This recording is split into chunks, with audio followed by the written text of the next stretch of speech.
চিকিৎসকের গোপন তথ্য ফাঁস। গোমতী জেলা হাসপাতালের সার্জিক্যাল চিকিৎসক অমরেশ ভৌমিকের প্রেমলীলা প্রকাশ্যে। মঙ্গলবার গভীর রাতে সেই প্রেমলীলা চাঞ্চল্যকর তথ্য জনসমক্ষে চলে আসতেই ছিছিরব। প্রথমা দ্বিতীয় স্ত্রী রেখেই বহিরাজ্যের এক মেয়েকে গত 5 দিন ধরে ঘরে রেখে ফষ্টিনষ্টি। চিকিৎসকের গোপন তথ্য ফাঁস। গোমতী জেলা হাসপাতালের সার্জিক্যাল ডক্টর অমরেশ ভৌমিকের কৃষ্ণপ্রেম লীলা প্রকাশ্যে। গভীর রাতে সেই প্রেম লীলা চাঞ্চল্যকর তথ্য জনসম্মুখে উঠে আসতেই ছিছিরব। ডক্টর অমরেশ ভৌমিক গোমতী জেলা হাসপাতালের সার্জিক্যাল ডক্টর হিসেবে কর্মরত। সেই সুবাদে গোমতী জেলা হাসপাতালের একটি সরকারি আবাসিকে বরাদ্দ রয়েছে ডক্টর ভৌমিকের নাম। ডক্টর ভৌমিক একজন চরিত্রহীন লম্পট। প্রকাশ্যে আনে প্রথমা স্ত্রী প্রিয়া দত্ত। গত 2018 সালে ডক্টর অমরেশ ভৌমিক সামাজিক রীতি নিয়ম মেনে বিবাহ বন্ধনে আবদ্ধ হয় উদয়পুর সোনামুড়া চৌমুহনী এলাকায় প্রিয়া দত্তের সাথে। প্রিয়া দত্ত একজন শিক্ষিকা, ভদ্র এবং সুশীল পরিবারের মেয়ে। বর্তমানে ওদের একটি কন্যা সন্তান রয়েছে।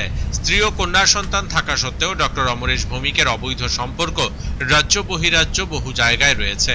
2023 সালে অক্টোবর মাসে ভিন্ন ধর্মীয় এক মেয়েকে বিয়ে করার অভিযোগে ডক্টর অমরেশ ভৌমিকের বিরুদ্ধে কলকাতা কালীঘাট এলাকায় হিন্দু শাস্ত্র মতে উদয়পুর দাতারাম এলাকার মুক্তা বেগম নামে এক মেয়েকে বিবাহ করে এবং আদালতে নোটারি ম্যারেজের প্রমাণও রয়েছে মুক্তা বেগমের নিকট। সেই নিয়ে গত 3 মাস ধরে চলছে সংসারে অশান্তি। প্রথমা ও দ্বিতীয়া নিয়ে অশান্তি শেষ হতে না হতেই তৃতীয়া নিয়ে ঝামেলা টেপানিয়া স্থিত গোমতী জেলা হাসপাতালের সরকারি আবাসিকে। মঙ্গলবার গভীর রাতে সমস্ত গোপন তথ্য প্রকাশ্যে আসে ডক্টর অমরেশ ভৌমিকের। ছুটে যেতে হয় উদয়পুর রাধাকিশোরপুর থানার ওসি সহ বিশাল পুলিশ বাহিনী। দেখা যায় চিকিৎসক অমরেশ ভৌমিকের সরকারি আবাসিকে বহিরাজ্যের এক মেয়েকে গত 5 দিন ধরেই রাখা হয়। ডক্টর ভৌমিক জানান মেয়েটি তার বান্ধবী। মেয়েটিকে কেন তালাবন্দি করে রাখা হলো ততক্ষণে সকলের গোচরে সমস্ত ঘটনা প্রকাশ্যে।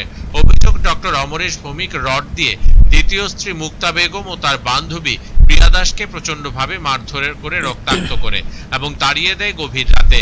সেখানে উপস্থিত ছিল প্রথমা স্ত্রী প্রিয়া দত্ত।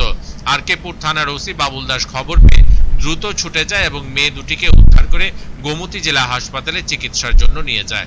বুধবার মুক্তা বেগম উদয়পুর আরকেপুর মহিলা থানায় মামলা করেন ডক্টর অমরেশ ভৌমিকের বিরুদ্ধে। আমারে অমিত কুমারকে ফোন করছে, ফোন করে আমার তো অমরেশ ভৌমিককে বিয়ে করছে। ঠিক আছে, অমরেশ ভৌমিক কি? ডাক্তার অমরেশ ভৌমিক। কোন হাসপাতালে? টেপানিয়া হসপিটাল, ডিস্ট্রিক্ট হসপিটালে বিয়ে করছে। এতদিন আমরা ইয়েতে ভাড়া থাকতাম আগরতলা মিলন চক্রতে। ওইখান থেকে জানুয়ারি মাসে কোয়ার্টারে আইছি, এখানে কোয়ার্টারে থাকি। আজকে কয়েকদিন ধরে আমি এখান থেকে বাড়িতে গেছি। এই ঘরে কলকাতা থেকে একটা মেয়ে আইনা এখানে আইনা রাখছে। তো আমি তো আর জানি না, আমার অমিতটা ফোন করছে, ফোন করে বলছে তার ঘরে মেয়ে আছে, তুই যা ওখানে পাইবি, আমি তার বউ বড় বড় লয়ে আইতাছি। পরে আমি আইসি আয়াসের অমিতকে ফোন করছি, তোরার মতো কাজ চালায় যা। আমরা রুমের সামনে দাঁড়ায় মেয়ের গলার আওয়াজ পাইছি, তার বউরে ফোন করছি, বলছে দে তার বউ দাঁড়া লয়ে আইতাছে, সাবি লয়ে তোরা দাঁড়ায় থাক। আমরা দাঁড়ায় রয়েছি, আয়াসেরা একটা লোয়া লয়ে আইসে, লোয়া লয়ে আয়াসের অমিত কুমার দে আর অমরেশ ভৌমিক। অমিত কুমার দিয়ে সিঁড়িটা দাঁড়ানো আসলো, আমার লোকে দিয়ে বান্ধবীরা আসলো, তার গাড়ির মধ্যে মারছে, ব্লাড যাইতেছে তার গাড়ি দিয়ে। আর আমার অমরেশ ভৌমিকে মারছে পুরা শরীর, এখানে পুরা পাওয়ে মাথা। অমরেশ ভৌমিক কি আগে কি বিবাহিত? আগে বিবাহিত, বাট আমি জানি না, আমার কিছু কইছে না। হ্যাঁ, ওই বউরে নিয়ে আইসে, আমার কইছে বউ নিয়ে আইতে আসছে। অমিত কুমার আমার কইছে ওই বউ আসলে যা করা করবো, কিন্তু এটাতে সাজানো গল্প আসলো, আমি বুঝছি না, আমি জানছি না। আজকে কোয়ার্টারে, মানে হসপিটালের কোয়ার্টারে, ও আমার যেখানে নিয়ে থাকতো ওইখানেই। কটার সময় ঘটনাটা? এই তো 10টা 11টা এমন টাইমে মাইরা নিয়ে আমারে এইখান থেকে কোয়ার্টারে, আমি সেন্সলেস হয়ে গেছি, এখান থেকে নিয়ে আমার কোন জঙ্গলে জানি পালা হয়ে দিয়েছি। এখান থেকে আমার পুলিশ উদ্ধার করছে। কি নাম তোমার? Mukta. Bureau report, focus Tripura.